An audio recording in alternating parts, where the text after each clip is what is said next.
All right, and we have previous Disney Lorcana Challenge champion, Zan Syed here. I have to highlight real quick Zan Syed's achievements because he just might be one of the most accomplished Disney Lorcana players, at least in North America so far. He took 4th in Atlanta, 39th in Toronto, took 1st in Vegas, and then 30th in Seattle. Notably, in Vegas and Seattle, he was playing Emerald Steel for both of those, the two most recent DLCs, so I'm eager to see if that's what he's on today. And then, of course, we have Kurt, and Kurt took 4th in Chicago, so two very talented players here today. I mean, all the players here are talented. They're in the national, the NA championship, so they have to be. But Zan I feel like has been workshopping this Emerald Steel deck for a couple months now. Yeah, and you said Zan might be one of the best players. I would push back and say that he is, and I would say it's quantitative at this point. He has put up the results. The numbers are there. I was actually listening to Zan speak on his channel earlier about this tournament in particular. He talked about sort of the meta dynamics, his worry about Ruby Amethyst, and his conviction in Emerald Steel. Seemed like might have been coming off of Emerald Steel a bit, but seems to have made a way back to that ink combination today. And is on a bit of a interesting list from what I heard or what he said. You know, he said that it's, you know, they got to shake it up a bit. I mean, if we're looking at sort of like the 4th, 5th, even 6th most played deck, they brought it for a reason, and they've had something up their sleeve that they've been saving for this tournament specifically. Yeah, something up their sleeve. I noticed in the opening hand of Zan there's a card from the new set, I'm Still Here, which is kind of an interesting song in this list. It gives a character resist +2, lets you draw a card. I know that Muses has been a really powerful card in the list before. I didn't catch if there were any in his opening hand or not, but I imagine a card like that is pretty good if you're playing cards like Ursula, Deceiver of All, or even if you usually don't want to exert your Muses if you have to sing with them, but if you can give them resist +2, maybe you can have them last a little bit longer. Yeah, that is a new card on my radar for sure. Looks like Kurt is on Amber Steel. How do you feel about the dynamic of Amber Steel versus Emerald Steel? Let's particularly look at the Amber Steel archetype in the form of the Dwarven Mind package. Yeah, so the Dwarven Mind package is pretty different from the song package that we've typically seen for the past many sets leading back to set 1, and that you're just not relying on as many of those singers. You're more trying to play out really aggressive early turns with cards like Daisy Duck. If you can get like a triple 1-drop opening, a 1-drop on turn 1, 2 1-drops on turn 2, that can give you a really, really far lead. And then, of course, as you build your board wider and you start playing your 3-cost cards, you can start singing cards like Strength of Raging Fire to sort of get you further into the game. These decks sometimes only need about 6 turns to win the game, that fast as they go. And, of course, you have the Dwarven Mind that's in there. It can damage something for 2 if it's a knight, 1 if it isn't. If you move it there for the turn, of course, it has a lore. So utilized there. Of course, we see the Happy being played here by Kurt, opening as a knight. One of those cards that you might want to move to the mines if you can get it in play. So my suspicion is likely that Amber Steel is probably favored into this matchup. It seems like it would, not only because you can kind of insulate against the discard, I guess you have Dock in your deck, but just having access to that Dwarven Mind and sort of being able to create these Fire the Cannons value throughout the game seems really strong against a deck that tends to kind of blow you out by playing this Diablo line. Yeah, we see Zan playing the Diablo here, getting a good look at Kurt's hand just to see if there's anything he needs to watch or avoid. And again, something kind of interesting about this Amber Steel matchup, in previous metas where we've seen Emerald Steel being really popular, you kind of have to worry about like the turn 1 Cinderella banishing your Diablo if you decide to shift it early with a card like Let the Storm Rage On, which we see in Kurt's hand. But because if Kurt's playing the Dwarven's Mind deck, which it definitely looks that way with the Docks and the Happies that we see right now, that's something you kind of don't have to worry about as much. If you're Zan with Diablo, he's probably not going to be able to use that Let the Storm Rage On until turn 3, and then even then, you'd have to just pay the 3 ink to play it to get rid of the Diablo. The Diablo would get a card draw off of that as well. So does Zan have the Ursula here on turn 2 to snag that Let the Storm Rage On? There's only 1 in hand, so I think it would be quite impactful. I don't see it currently in Zan's hand. Zan does go ahead and draw one of those hidden coves. Saw the power of that in the previous game. And Zan, I think, was one of the first players to sort of showcase the power of Hidden Cove and actually put that in the Emerald Steel list. I mean, Disney Lorcana, the numbers are so tight when it comes to a lot of these trades, right? 3 willpower versus 4 willpower can really make the difference. And in this case, the Diablo moving from 2 willpower to 3 can stop a card like Let the Storm Rage On from getting a lot of value. And of course, here we see Zan play that Hidden Cove, move the Diablo, shift it as well into a Diablo Devoted Herald. We're going to go ahead and quest with Diablo there. gaining Zan the first lure of the game, and also turning that Diablo on so that now when Kurt draws any card on his turn, Zan gets to draw a card as well. I have seen Zan do this exact thing so many times at this point that he definitely has a way with the cards when it comes to Emerald Steel. We have our Shift Diablo line on the Hidden Cove, sort of bricking the Let the Storm Rage on the other side of Kurt. Now, what can Kurt do to answer this? I don't think he can do very much with the hand he has right now. We did see him draw a Dwarven Mine there, as we were talking about earlier. Dwarven Mine, you can play it for 2, but it costs 2 to move a character there, and so theoretically, it would be a decent play against a Diablo, but of course this Hidden Cove messes those numbers up, like we were talking about, giving that Diablo an extra willpower and extra strength, so the 2 damage by itself is not going to banish the Diablo. It does look like Kurt is deciding to just play the Let the Storm Rage on straight onto the Diablo, drawing Kurt a card and Zan a card in the process. Yeah, and that Happy should have Evasive as well. Oh yes, you're right. The Happy does have Evasive on Kurt's turn, so we can use the Happy to banish the Diablo. Yeah, it's a little bit of extra text. Usually we're playing Happy, just sort of this value 1 drop that combos with the Mine in order to do 2 damage, but it does actually have Evasive as well, so it can deal with that Diablo. All in all, I would say Zan, probably came out quite okay in that exchange, drawing all those extra cards as well. We do see Kurt deciding to challenge the Hidden Cove with Smee, trying to get it out of play as quickly as possible in case Zan has Diablo to follow up.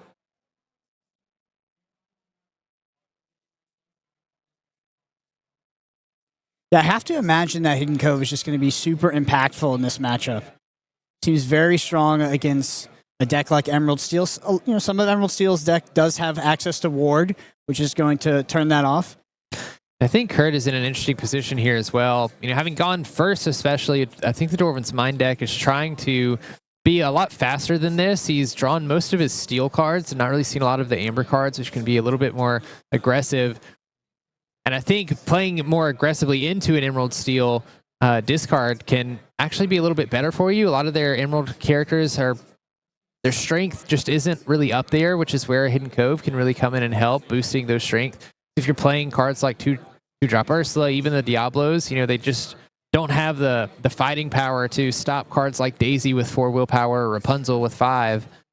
Do you think that Kurt's deck can sort of pull out into the mid to late game and outvalue Zan's deck, or do you think that Emerald Steel has a fundamental advantage there? Honestly, so long as Zan doesn't hit too many discard pieces, I think Kurt is going to be pretty okay, especially if we see this Calhoun being played here. That's going to allow Kurt to sort of keep tempo and keep initiative. It makes it a little difficult for Zan if Zan wants to sing or quest with any of his cards on board, because Calhoun can gain the lore there, but also the Dwarven Mind deck utilizes cards like Dock, so it's kind of advantageous for you to have an empty hand if you can hold on to a Dock so that you don't have to discard any cards. You can draw 2 cards and sort of keep that cycle going. Yeah, I almost feel like discard in and of itself wouldn't be enough. It's most likely discard in combination with those Ward characters that are going to press that advantage even more in this kind of scenario. Yeah, I'm looking at that Muses in Zan's hand, and that's probably the scariest card in this matchup, to be honest with you, because a lot of those more aggressive cards in Kurt's deck are going to have lower willpower, and if Zan is able to keep some actions in hand that he can use with the Muses has Ward, so Kurt's not going to be able to interact with it at all unless Zan exerts the Muses.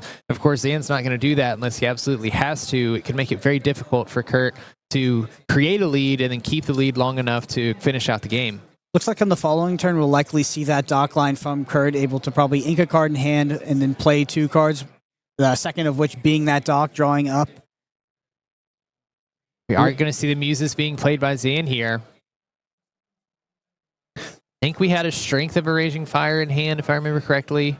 So we do have a song that we can sing with Pete if we wanted. Well, there's no characters to bounce on board, actually. Yeah, so there's going to be 2 strength or less or trigger that Muse's ability. Back over to Kurt.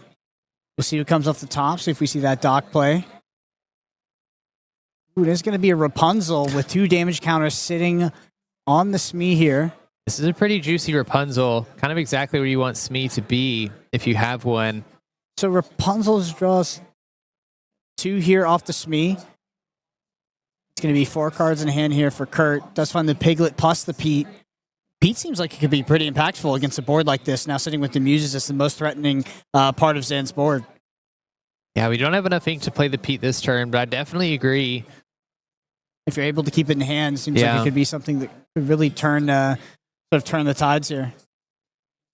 And I'm not entirely sure if Zan wants to bounce a card like Rapunzel back to Kurt's hand either. Yeah, especially with that Smee being able to sort of potentially recur those counters. But I guess if you exert the Smee, you do offer up a trade here to Zan. Looks like that's what Kurt is going to do here. Quest for 2 with the Smee. It'll take a damage as the turn passes back over to Zan.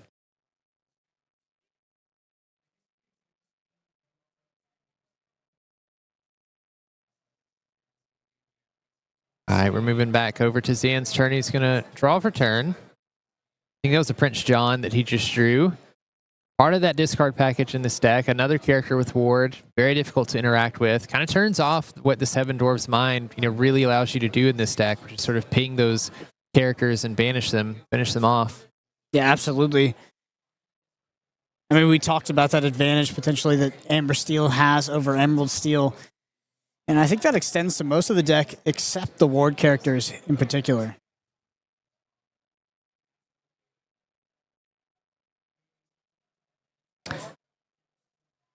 Looks like Kurt only has 2 cards in hand, I think.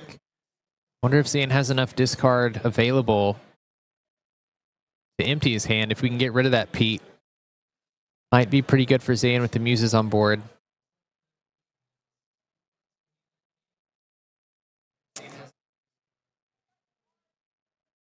Something else that I find interesting is this Calhoun. It's a new card from Azurite Sea. Gains 2 lore when you can when you challenge and banish something with it. Has resist 2, so it can be a little bit difficult to get rid of unless you have a character with 3 strength that you're willing to sort of sacrifice by exerting. You don't want to give your opponent that extra lore, but as long as it sits there, it's going to cause problems. And we do see Dan is going to sing Strength of a Raging Fire after playing the Prince John. Yeah, so targets the Calhoun, bounces the Rapunzel back. Then we're going to use the Muses to finish off the Smee there, taking 3 damage for the Muses. And just like that, we can see sort of the tide of the game change, and we have 2 Ward characters sitting on board for Zan as well. The Dwarven Mind's not going to have too much of an impact. No, the only thing Dwarven Mind is really doing right now is gaining a lore every turn. And again, Emerald Steel typically struggles when it comes to dealing with high willpower cards or characters, just because a lot of their characters can't challenge for very much. So you'd have to challenge with everything on board right now if you were Zan, if you wanted to straight up get rid of the mines right now. But I don't think that's super scary for Zan right now. Kurt has a pretty full hand of cards going into a discard deck. We are going to play the Pete so that Zan can't play any more songs, get any value out of that Muses on board. Follow that up with a Calhoun.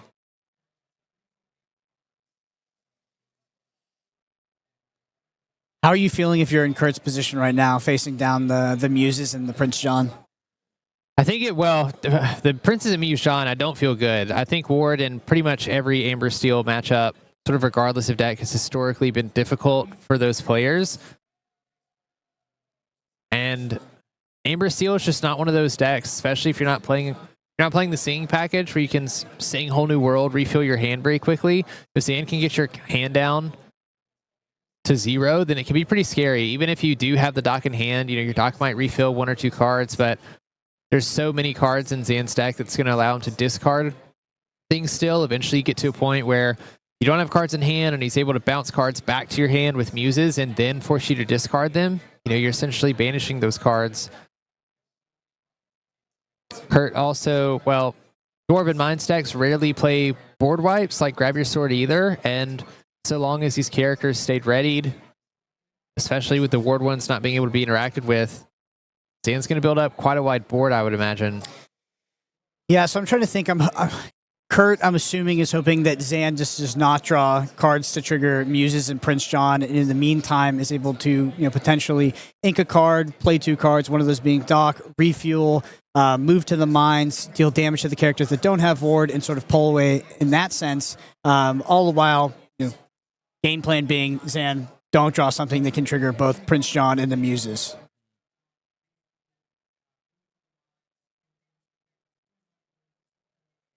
Zan only has the Pete exerted from last turn, which makes this Rapunzel hand a little awkward because there's nothing we can use to get value out of the Rapunzel. We do have a Strength of Raging Fire, but again, with the ward characters, those are really the characters you're most scared about. I think the Calhoun is doing a lot in this position as well for both players, just because of that resist. You don't want to give your opponent any lore through challenging. So we can get another character on board. We can potentially banish the Calhoun if we wanted to with strength. It looks like we're going to play out the Rapunzel here.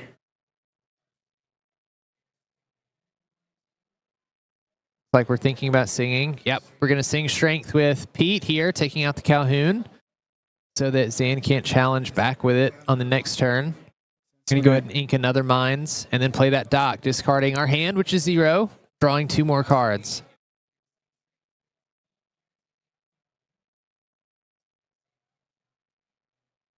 There you go. We're going to trigger Calhoun on Kurt's side. Going to gain 2 lore from banishing that Pete with the Calhoun. Of course, the Calhoun will be banished. It has resist, but 3 damage from the Pete is going to be enough to banish it. Very interested to see what Zan has found off the top deck here.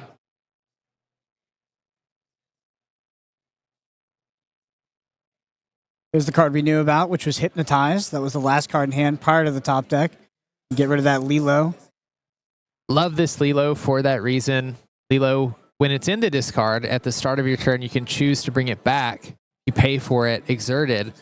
So having to discard a Lilo, it's a card out of your hand, but you can play the card whenever you want to, basically, after this. It's not much of a discard. And Calhoun here for Zan.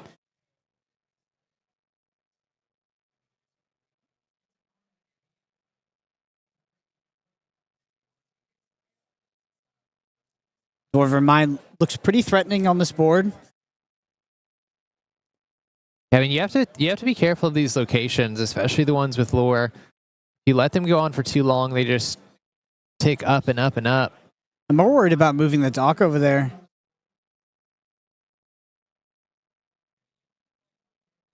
We move the dock, we can deal 2 damage to the Ursula or the Calhoun. The Calhoun would only take 1 damage, I believe.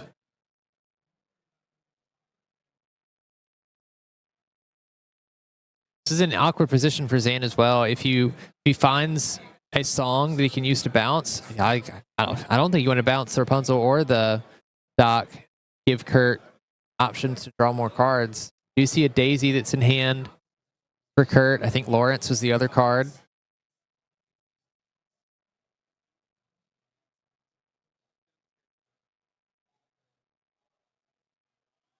I think we're considering moving the dock here to the Dwarven Mine. With that 2 ink exerted, just how much it costs to move a character to the Dwarven Mine. We're going to have a trigger here. Dock is a knight.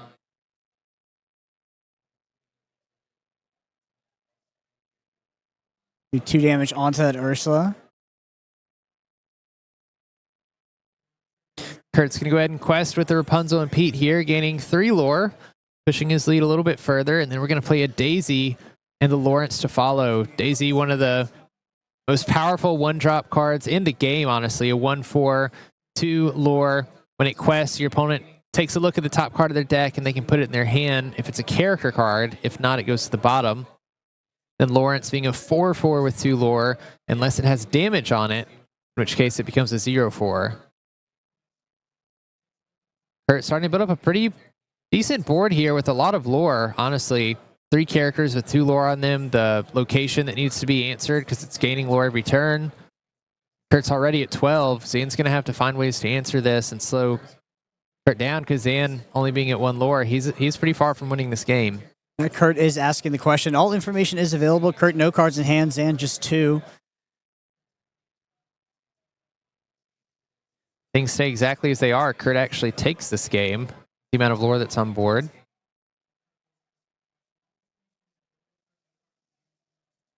Seeing sort of the age-old power level of locations against Emerald Steel.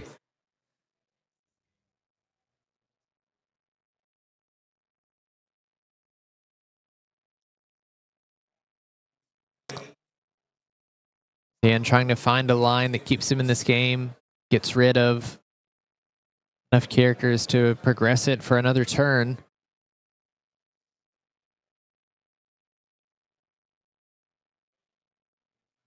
Okay, we do see Diablo and Pete there for Zan, so does not have an action.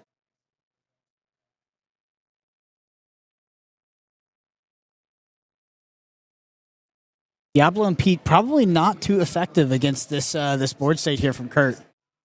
I don't think so, especially when Zan is in the position where he needs to answer Kurt's board. I don't think you're too worried of songs being played. And we've highlighted how strong Ward can be, especially for against Amber Steel and their songs, since they can't be chosen. You know, I don't think there's anything Kurt would be able to play action-wise that would like immediately win him the game or anything. So Pete isn't particularly strong in that sense, other than just being a character that can challenge for 3.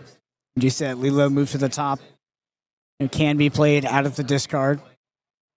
Lilo can be a absolute menace when in the discard, especially in these late game scenarios. If Kurt can get close enough to 20 where every single turn you just throw the Lilo out there and force Zan to challenge it and deal with it. Of course, it's a little bit different with the Calhoun in play. If Calhoun's in play, then you can challenge the Lilo without taking any damage, and Zan would just gain 2 lore from banishing it. But Lilo definitely does a great job at putting on the pressure.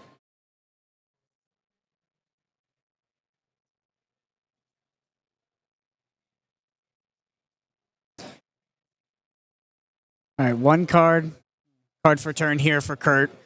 See what he picks up.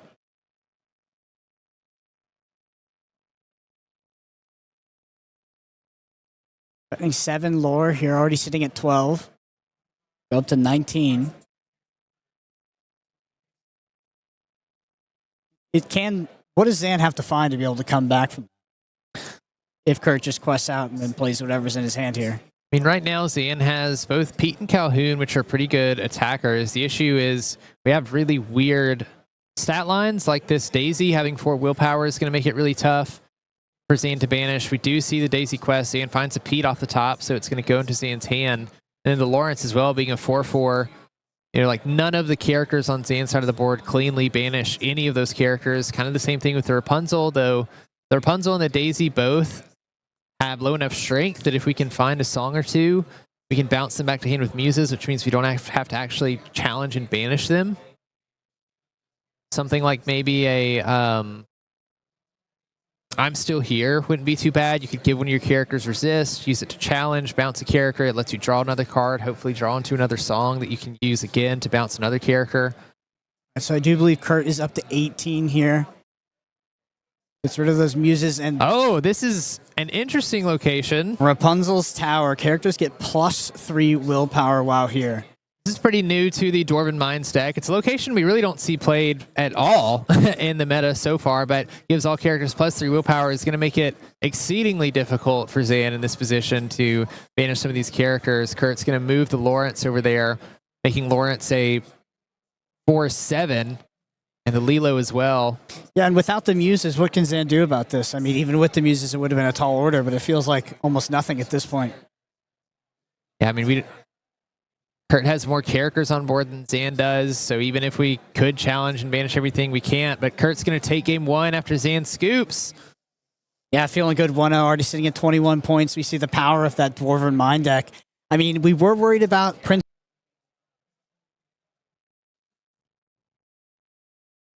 All right, so I believe Kurt went first last game.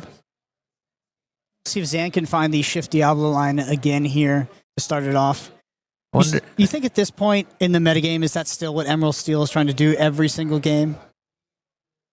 I don't really know. I mean, it's tough. There's so many answers. Or it feels like the meta has shifted in a way that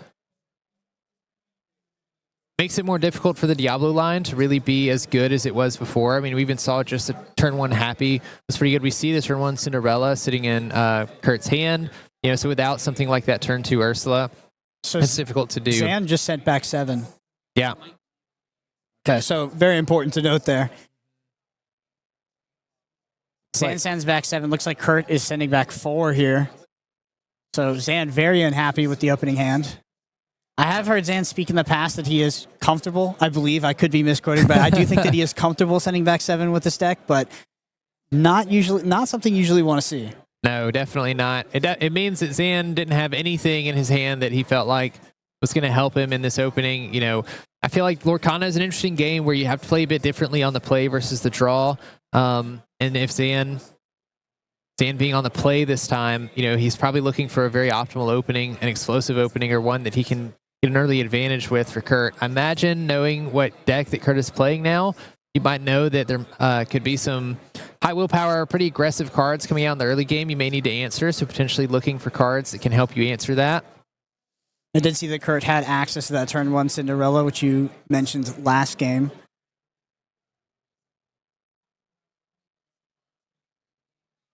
Finishing up these altars here, players cutting each other's decks. We're going to move straight into this next game. It's like 2 Let the Storm Rage On as well. And Ursula Deceiver in hand for Zan. Trying to see if Zan has a 1-drop. We're going to ink with Smee. We do see the Diablo coming down on 1, so going to get a good look at Kurt's hand here. Does have the Shift Diablo as well. I'm not sure if he has the song. He does have an Ursula as well, but as he is getting a good look here, there's 2 Let the Storm Rage Ons in hand, so Ursula can get rid of one of them, but not the other, and we do have the Cinderella to follow it up with. Zan has a hidden cove here. It might make the difference, though. And you mentioned that 1-drop into 1-drop, which is actually an option here for Kurt. Dwarven Mine will be the ink. We do see Cinderella. 2 Daisy Ducks in hand. 2 Daisies, also another Cinderella there. 2 Daisies are so tough to deal with early in the game with that 4 willpower and 2 lore, especially with a deck that notoriously has a difficult time when it comes to actually challenging and banishing characters. If Kurt can get these 2 Daisies down and keep them in play for a little while, he could gain a very big lead. Go ahead and grab one of those Let the Storm Rage On.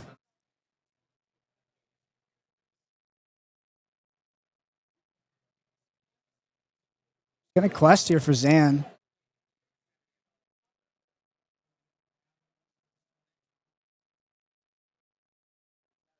It's gonna pass back to Kurt. So we draw for turn. I think that was a Mr. Smee that was drawn. We have the option of banishing the Diablo here if we want to. Zan deciding not to shift if he had it in hand. I do really like this double Daisy opener, though.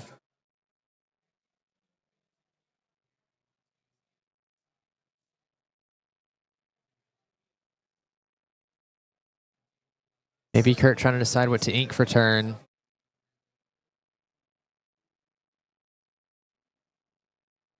Looks like it's going to be the Cinderella. And I do believe it's going to be the double Daisy Duck here on turn 2.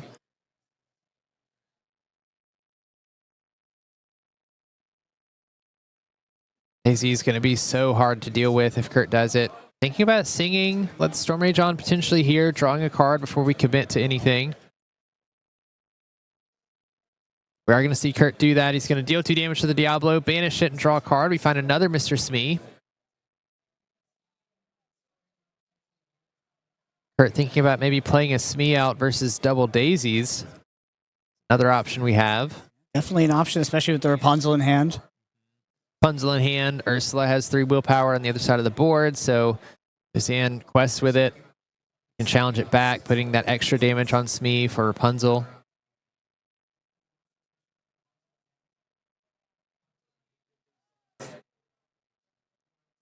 Looks like Zan is Diablo, Pete, Sudden Chill, Doc. Recon. And we're going to go ahead and ink him Mr. Smee here. There we go. There's the Diablo. But out without the shift. Kind of Chien Po for Kurt here. That could be a pretty big card if we make it to 5 ink. A huge bodyguard target. Yeah, I don't know what Zan's going to do against the Chien Po. I mean, in old versions of Emerald Steel, we have cards like, we don't talk about Bruno. I'm not sure if Zan's playing those this set, though. I don't think I've seen any so far. I have seen them, but not in Emerald Steel. Chinpo is going to go into the inkwell, though. I mean, we could just come out swinging here with a Smee and a Daisy, or even double daisies. Build a very wide board with lots of lore.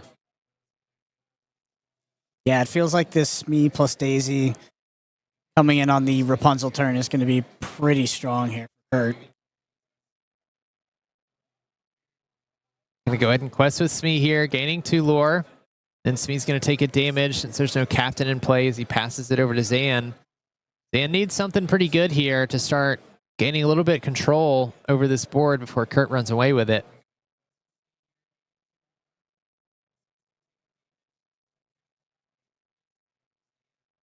So if you're on Zan's side here, what are you looking for to sort of come back into this game? Do you have to answer these threats immediately? I feel like I'm looking for Muses. Like, Muses is just so powerful in this matchup. We have the Diablo that we can use to sing songs. And if we had a Muses that we could play and start bouncing characters, we can start removing Kurt's board pretty efficiently, pretty quickly. I imagine we don't have a Muses, or if we did, we didn't have an inkable card for it, but I think we definitely have inkable cards. We at least had a Pete in there, I remember. Instead, we're going to play Let the Storm Rage On first by singing it with Diablo, banishing that Mr. Smee, following it up with that Pete that was in hand, so no actions for Kurt on the next turn.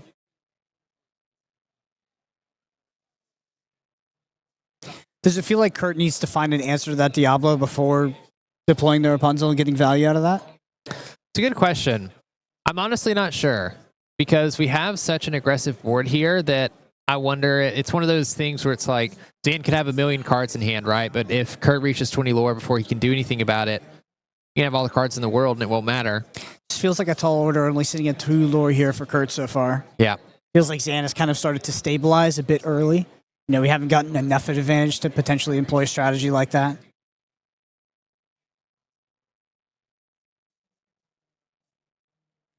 Could be looking at a Lawrence Daisy turn if we want to ink this Rapunzel, but that feels... Not sure you want to be putting your Rapunzel with ink. It's your only form of draw for Kurt right now.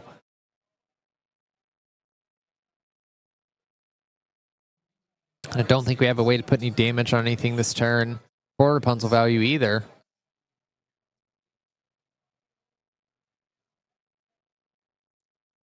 And that being said, Zan does have decent stats on the board on the other side, you know, having access to the Pete.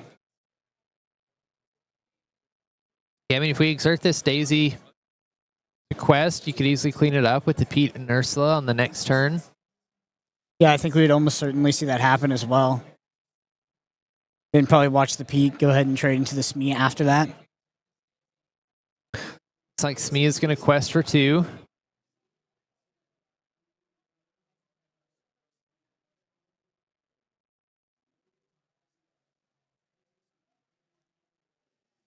I mean, I could be wrong, but I almost feel like Kurt needs to find something off the top of the deck to deal with this Diablo. Yeah, I mean, like something like a Dwarven Mine would be great right now if you can find. Feels like it's got to be a Dwarven Mine if we're going Pete and the Pete. We are going to put the Rapunzel into the inkwell, and we're going to play out the Lawrence and the Daisy here. Just building up the board as wide as we can with as many high questing characters as we can. Kurt fully playing off the top of the deck here now. 4 ink available. Also gets around any of the discard shenanigans Zan might try to play. You know, if we decide to keep the Rapunzel in hand, might make it really easy for Zan to just force us to discard that card, and then the Rapunzel didn't do anything, versus at least putting it into the inkwell now means that we can use it for ink. All we need is 1 dock, you know, to find and play, and we can start refilling our hand a little bit. Absolutely. Kurt does unfortunately have 1 absolute brick in the deck, though, in the form of Chen Po, if we assume he has more. Yeah. Yeah, we've already seen 1 that's in the inkwell, so I can't imagine you're playing, you know, 4 Chin Pos or anything, but would be pretty bad to see. Zan's going to play a Pete out this turn again, so songs would not be great on the next turn either, followed up by a Diablo inking the Sudden Chill here. Go ahead and get rid of that Daisy, I assume. Zan's starting to take control of this board. And now we're in an interesting position where even if we find the mine, we don't have a knight to move to it to banish this Diablo. Yeah, what are Kurt's outs? Because I think I'm comfortable enough saying that Kurt is in a tough position here. It definitely is looking worse for Kurt here. He can't play any actions, so like I'm not sure that there's a way you can get rid of the Diablo this turn at all. With the amount of ink that we have and what we drew, we have a Rapunzel here, so could play the Rapunzel, drawing one card off of Smee. I think we would have needed a, well, no, because we wouldn't have had the ink for it. I was gonna say you could find potentially a mine and a happy or something, but you'd need an extra ink. You need 5 total ink to make that whole play of playing the happy and then moving it.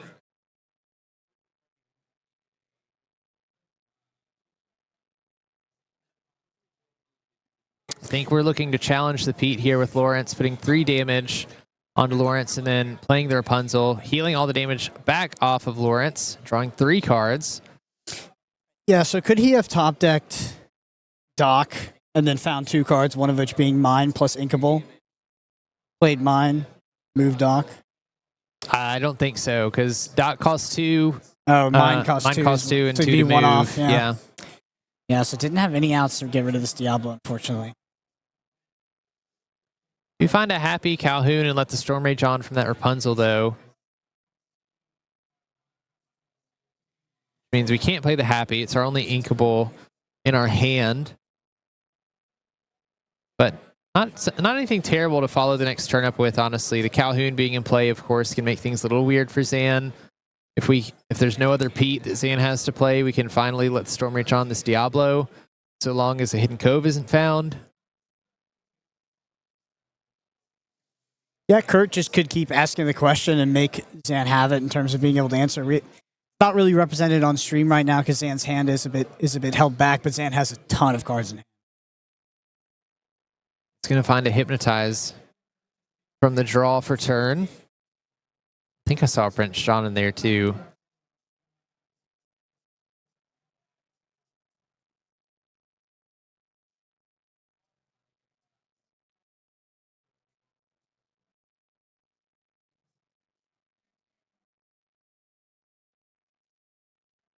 Difficult to say what Zan might be. I mean, definitely going to be spoiled for choice after all these Diablo draws.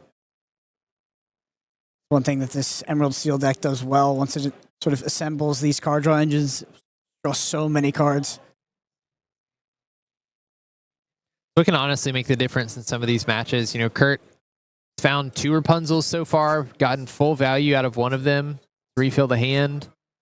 I don't think we found any Docs yet either, so there's still plenty of ways for him to draw cards and keep up, but so long as that Diablo's on board, it's not really going to be much of an advantage for Kurt, I don't think. Sitting at 8 lore, representing a lot of quests. I mean, Zan does have to answer this board. Yeah, I mean, I think we're looking at 9 lore on board for Kurt. Push Kurt up to 17. Of course, something's going to get banished this turn, so looks like we're thinking of challenging with Pete and Diablo potentially.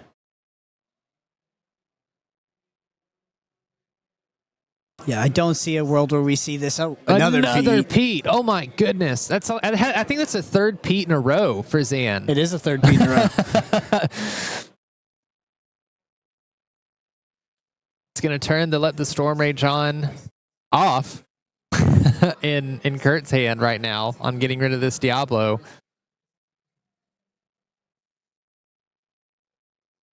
Well, certainly, I think we'll see this Daisy Duck go.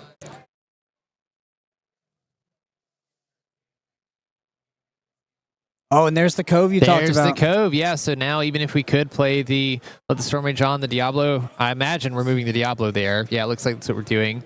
Diablo's now a 3/3, which means the 2 damage from Storm won't quite do it. Use the Diablo to banish the Daisy. Now Diablo back to 2 willpower. We're going to use the Pete to go ahead and banish the Lawrence. We're cleaning up Kurt's board quite efficiently here. Now instead of 9, only representing 4 here on the side of Kurt. And Zan sitting with, I believe, 4 cards in hand as well. Kurt, 4 as well after this draw. Oh, 2 characters. I think it helps Kurt stay in the game in regards of keeping cards in hand. I mean, I guess Kurt has some lore to play with, right? There's an 8 lore difference here, so he can take a turn or 2 off to rebuild.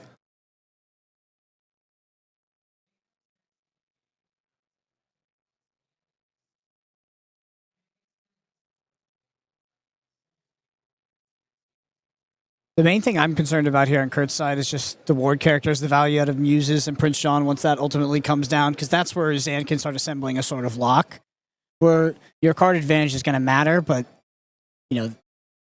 less and less so. Looks like Kurt is going to use Mr. Smee to banish the Pete on the other side of the board and then pass the turn. Going to move the Calhoun to the Hidden Cove here.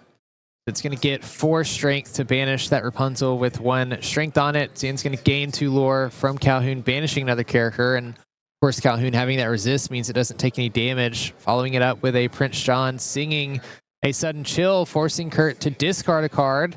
Zan's going to get a card draw off of that from Prince John. There's also going to be a Muses trigger and send Rapunzel back to the hand. And oh my goodness. Double 1-drop off the back of that. Double 1-drop. Also, Cursed Merfolk, just 2 lore character to quest with. Zan building up a pretty big board here. It just is the engine, right? So it feels like, Kurt can get as much value as he wants out of those Rapunzels, but just doesn't have a way to compete with this Muses plus Prince John engine that exists on the side of the board of Zan. And Kurt is just going to play a Calhoun and Pete and pass the turn. So no actions for Zan here. Kurt kind of setting up a way to respond with challenging with the Calhoun, but Zan has just built up too much of a board. So Zan knows. So lore totals are not quite updated yet. Does look like Zan quested with everything. We'll get that quite soon here. How much is he threatening? I think it puts him up to 9 or 10 lore, somewhere around there. And Gets then threatening 10 lore 10 on board, yeah. Yeah, so a threatening game here. You have a strength in Kurt's hand. We have 2 characters that probably some of the better characters in Kurt's deck to challenge an opposing board. I actually think that Zan might be a 12 lore. You can kind of see it in the overlay. I don't know if you see that.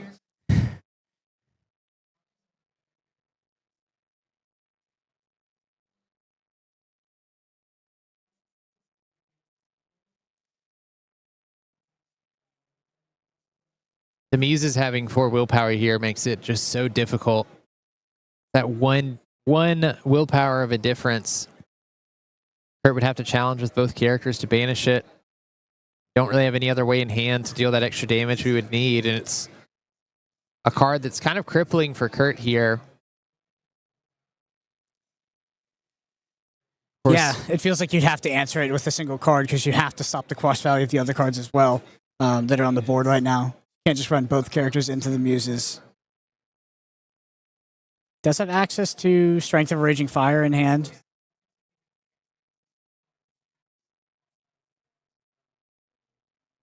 Can get rid of 1 Prince John. The other 2 lore quests are exerted is the Cursed Merfolk, but if we want to challenge and banish that, we have to discard a card, which really don't want to do when there's 2 Prince John in play.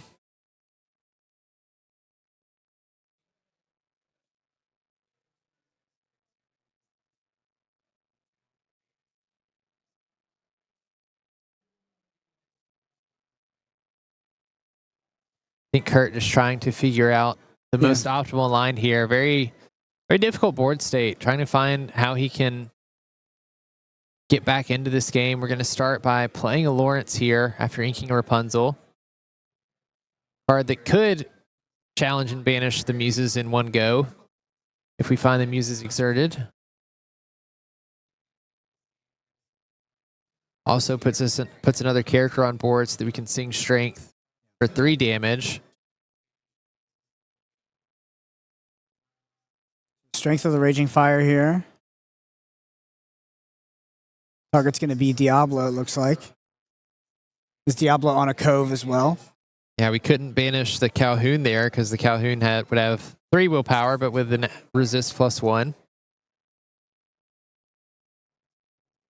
Use Calhoun to banish the Prince John, gaining 2 lore from banishing the card in a challenge, taking no damage. The resist, and then we're going to use Pete, it looks like, to challenge the dock. Cleaning up a little bit. Does open up Zan's Calhoun, though, to be able to challenge into one of the characters gaining 2 lore in the process. Going up to 19.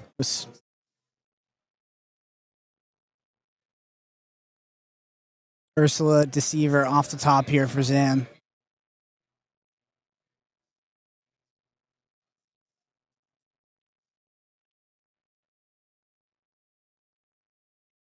So if you're on Zan's side of the board here, is there any way that you lose this game? What do you have to think about here in order to not let this one slip away?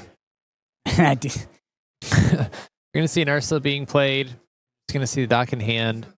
The only thing I can think about, honestly, is if you make your board characters vulnerable and then Kurt's able to find enough songs to banish the rest of the board. But even then, all you need is another ward character that you can play behind it, and that would be game.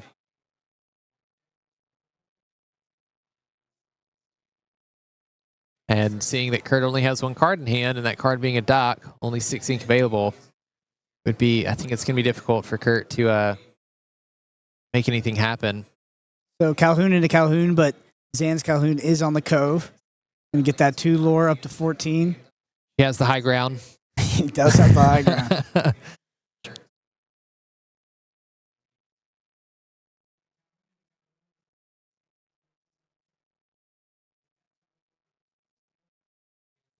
Yeah, even if we exert everything this turn, we can go up to 19. Kurt can challenge the Muses, banish it with the Lawrence. We can challenge and banish something else with the Pete. And we have everything else to deal with after that. It's only a dock in hand. Yeah. So I assume Zan's just going to quest out here. I think so. I don't think there's any reason not to be honest. If it pushes us up to 19.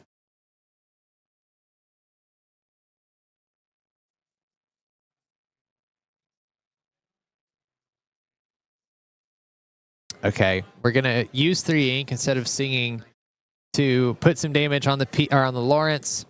Kurt's gonna show he only has the dock. Shake hands with Zan, giving Zan the victory, taking game 2 for round 4. Yeah, so 1-1. I mean, that was a nice comeback for Zan. I mean, Kurt's deck looked really powerful into Emerald Steel there, but we saw particularly, just the level of impact those ward characters